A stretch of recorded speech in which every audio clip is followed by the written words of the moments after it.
Saudara Kepala BNPB Legend TNI Suharyanto mengatakan bahwa daerah terparah yang dilanda banjir bandang adalah wilayah Kota Bekasi. Saya ingin tahu bagaimana kondisi terkininya di sana, dan untuk bisa mengetahuinya, saat ini saya sudah tersambung dengan Wali Kota Bekasi, Tri Adianto Cahyono. Pak Tri, selamat pagi. Apa kabar Pak Tri? Selamat pagi, sehat selalu dan itu dalam semangat berjuang, bertarung Baik. melawan lumpur yang tingginya luar biasa nih. Oke, baik Pak Tri, update terkini bagaimana atau apakah masih ada titik-titik di Kota Bekasi yang terendam banjir, Pak Tri, per hari ini, per hari Sabtu? Ya, jadi kalau terendam saya kira sudah hampir semuanya surut. Kemudian listrik juga 100% sudah dalam kondisi yang menyala.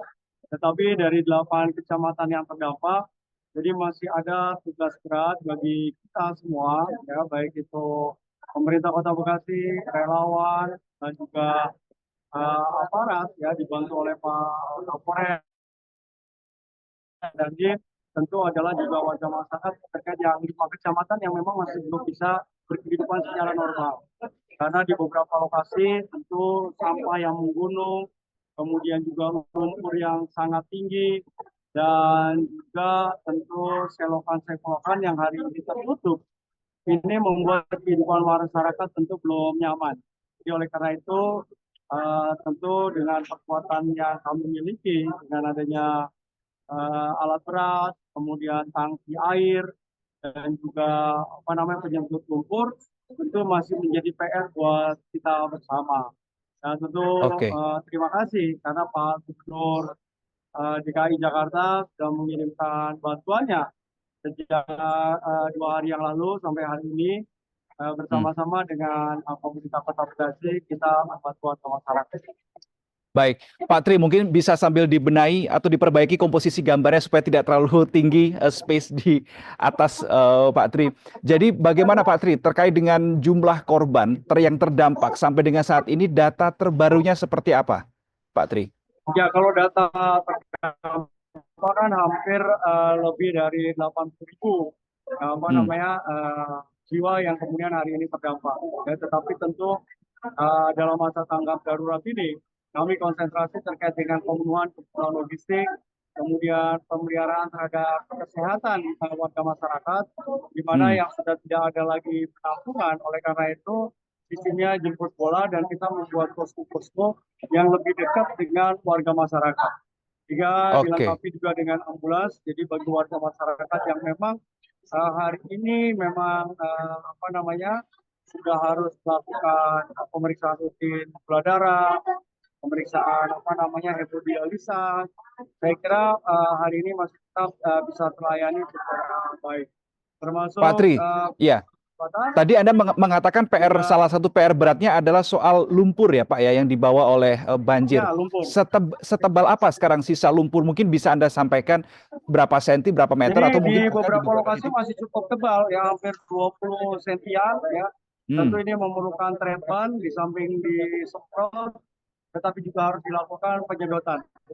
Ya, jadi oleh karena itu juga Oke. air bersih, saya kira juga menjadi PR buat kita bersama, ya, untuk kemudian kita berikan kepada warga masyarakat. Yang paling parah di kecamatan mana, di titik mana Pak, di Bekasi yang tebalnya tadi masih Ya, sampai sekarang 20 memang yang cm? kalau tetap paling parah itu ada di Kecamatan Jatiasi, di Hmm. perumahan PGP. Ya, mungkin dari 3 RW, baru 1 RW yang bisa terselesaikan, jadi masih ada 2 PR RW yang harus kita optimalisasikan bantuan-bantuan kepada warga masyarakat. Kalau kalkulasi dari Pemkot Bekasi butuh waktu berapa lama Pak Tri untuk melakukan pemulihan pasca banjir di Bekasi? Mungkin masih 10 sampai 14 hari ke depan kita masih akan menghadapi persoalan yang sama, Mhm. dan tentu karena memang mobilisasi di antara rumah-rumahnya kan juga sempit, dan terus Ya. warga masyarakat ini juga udah mulai masuk ke pembuangan yang kedua. Mungkin pembuangan pertama itu adalah yang memang hanyut dan korban karena banjir. Nah, yang kedua adalah hasil sortiran. Ya, Hmm.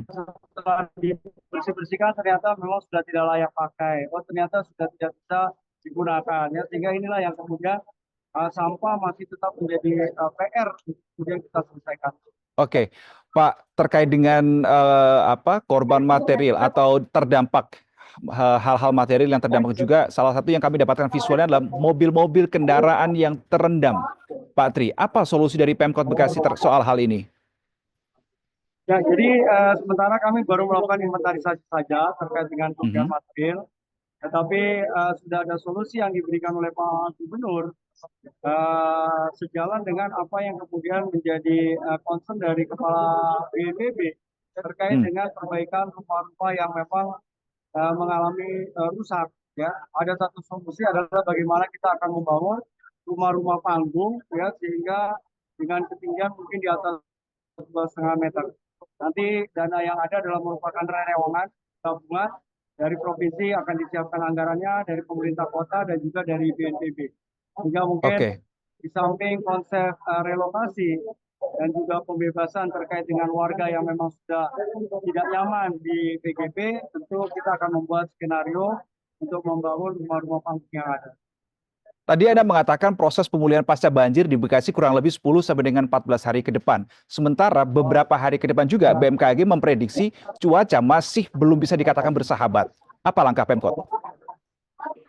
Ya, tentu apa yang sudah disampaikan Kepala BNPB, salah satu upayanya adalah melakukan rekayasa terkait dengan cuaca yang ada. Sehingga Hmm. mungkin beban curah hujan di puncak, apakah bisa dipindah ataupun diminimasi.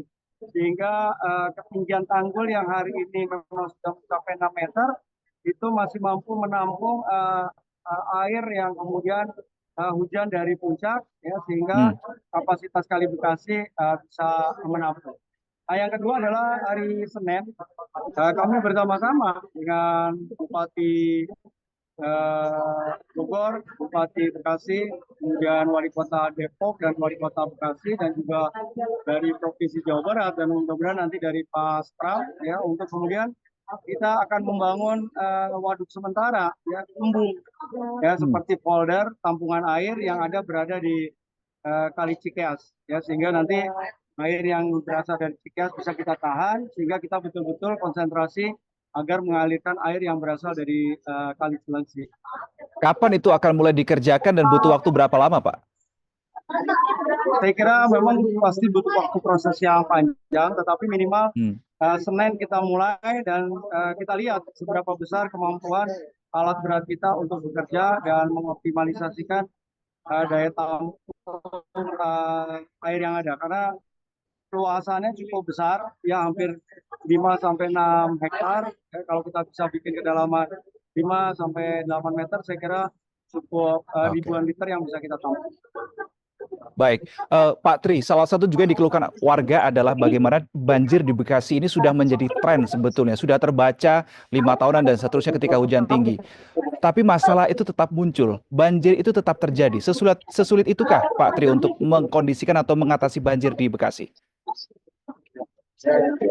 Ya, tentu memang harus ada satu progres yang dilakukan secara komprehensif, sistematis, dan dilakukan bersama-sama. Ya, ada peran dari Hmm. pemerintah pusat, ada peran dari pemerintah provinsi, dan juga tentu peran dari kita-kita masing-masing di daerah tingkat 2. Nah, oleh karena itu langkah yang pertama adalah tentu kita akan merevisi, ya, terkait dengan tata ruang, pola tata guna lahan di antara kita semua. Nah, tentu ini dipayungi, ya, oleh kementerian yang membidangi, sehingga at least mudah-mudahan semua konsisten dan komitmen menjalankan apa yang sudah menjadi aturan. Ya, apalagi Gubernur kemarin sudah mencontohkan beberapa bangunan yang tidak memiliki izin, ya, harusnya kemudian dihijaukan kembali. Nah, itu salah satu solusi mempertahankan wilayah puncak sebagai konservasi alam, ya. Hmm. Dan tentu kami yang di pemerintah daerah juga untuk strike terkait dengan perizinan di tempat-tempat kemudian yang memang menjadi tempatnya air, dan tentu ada satu kompensasi terkait dengan proses pembangunan perubahan lahan yang ada. Pak Tri, kalau kita berbicara soal alih fungsi lahan ya, tadi Anda juga menyinggung bagaimana itu terjadi di Bogor. Kalau di Kota Bekasi, bagaimana? Apakah ada lahan yang dialihfungsikan tidak sesuai dengan aturan sehingga menyebabkan banjir di sana? Saya kira sepanjang kalau di Bekasi, ya, sepanjang yang berizin, saya kira sesuai dengan tata ruang kota yang ada, ya. Karena perkembangan zaman memang ada satu proses bahwa Kota Bekasi menjadi kota jasa dan perdagangan misalnya.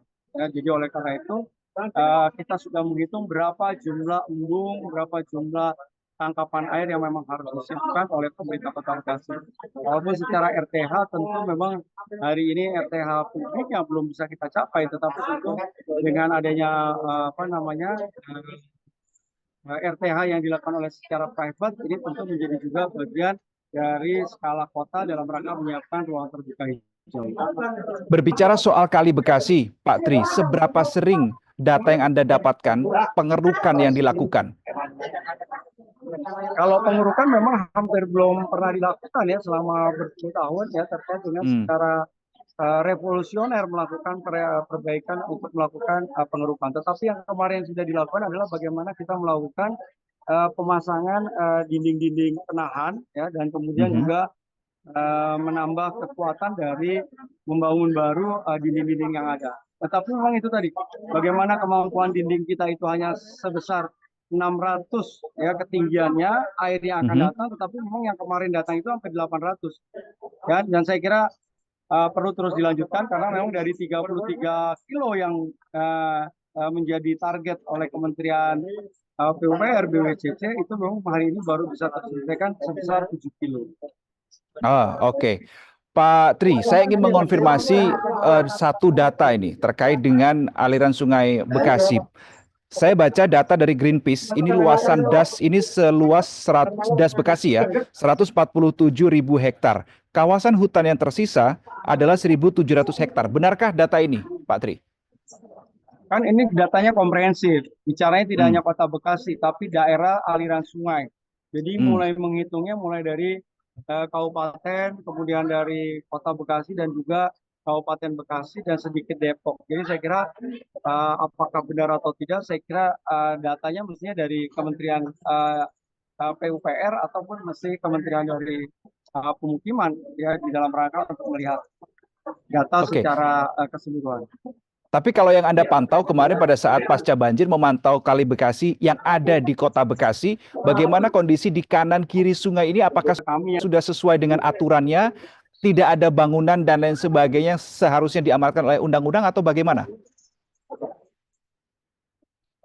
Ya memang di beberapa tempat lokasi ada yang berada di garis padan sungai yang saya kira ini juga tidak berizin, ya banyak bangunan-bangunan liar. Tapi saya kira secara etis, secara umum ya memang yang luar biasa adalah proses bagaimana air hujan yang memang tinggi, di mana ini Q-nya adalah Q 25 tahunan, ya. Di atas 1.100 liter per detik, di mana kemampuan kalinya memang hanya 600. Jadi memang harus ada restorasi terkait dengan sungainya itu sendiri, dan juga bagaimana itu tadi melakukan rekayasa cuaca sehingga jumlah air yang turun berada di Kali Bekasi bisa diatur agar kapasitas maksimalnya di antara 600 liter per detik tadi. Oke, ada rumah atau bangunan liar di sana. Apakah artinya ini ada rencana untuk merelokasi warga yang tinggal di sana, Pak Tri, supaya tidak terjadi banjir di situ lagi?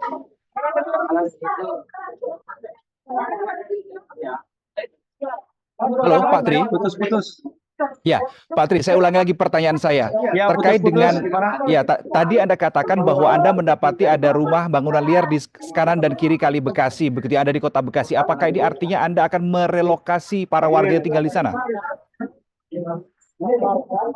Ya, tentu upaya-upaya itu terus kita lakukan. Ya, kemarin apalagi dari Pak Menteri Pemukiman, ya Bang Ara untuk melakukan pendataan sehingga nanti dikonsinyasi, ditawarkan kepada warga masyarakat untuk kemudian kita lakukan relokasi.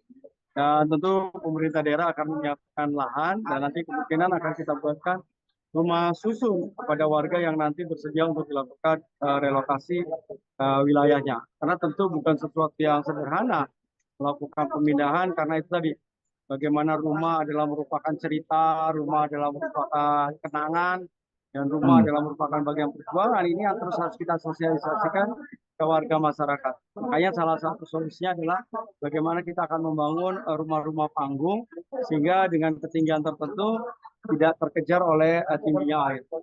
Oke, Pak Tri, terakhir Mungkin Anda ingin mengimbau atau juga ingin berpesan kepada warga Anda Kota Bekasi yang mungkin nantinya akan melihat tayangan ini. Apa yang ingin Anda katakan kepada warga Kota Bekasi terkait banjir yang terjadi? Yang pertama tentu permohonan maaf ya, sebagai kepala daerah tentu ini ada sesuatu yang harus kita perbaiki. Harus ada yang secara revolusioner yang kita lakukan ya, terkait dengan Mhm. tata guna lahan, terkait dengan penempatan bangunan-bangunan yang berada di pinggir-pinggir kali, dan kemudian tentu penyiapan terkait dengan embung dan lain sebagainya. Yang kedua Mhm. tentu saya memohon kesabaran dan keikhlasan dari warga masyarakat. Pemerintah terus akan berupaya memaksimalkan segala sumber daya kemampuan yang ada. Dan yang ketiga tentu jaga kesehatan dan tetap beraktivitas yang sehat, dan apabila ada hal-hal yang perlu mendapatkan perhatian lebih emergensi, saya kira call center 122 itu akan memberikan pelayanan kepada warga masyarakat. Oke, call center 122 untuk warga Kota Bekasi jika membutuhkan sesuatu yang emergensi dari pihak pemerintah. Pak Tri Adianto Cahyono, Wali Kota Bekasi, terima kasih sudah meluangkan waktu untuk berdiskusi dengan kami di tengah kesibukannya menanggulangi pasca banjir di Kota Bekasi. Pak Tri, terima Ya kasih Mas. Pak Tri. Terima kasih untuk waktunya. Dan saudara, itu tadi adalah wawancara saya bersama dengan Pak Masih Mas. Triadianto Cahyono yang juga merupakan Wali Kota Bekasi terkait dengan bagaimana penanganan yang sekarang masih dilakukan oleh pihak Pemkot Bekasi 10 sampai dengan 14 hari ke depan diprediksi proses penanganan pasca banjir ini akan berlangsung. Kita akan nantikan bagaimana perkembangannya. Tentu kita berharap banjir tidak lagi terjadi meskipun BMKG memprediksi cuaca masih belum bisa bersahabat sampai beberapa hari ke depan. Kita jumpa di sidang viral berikutnya saudara. Salam SCTV.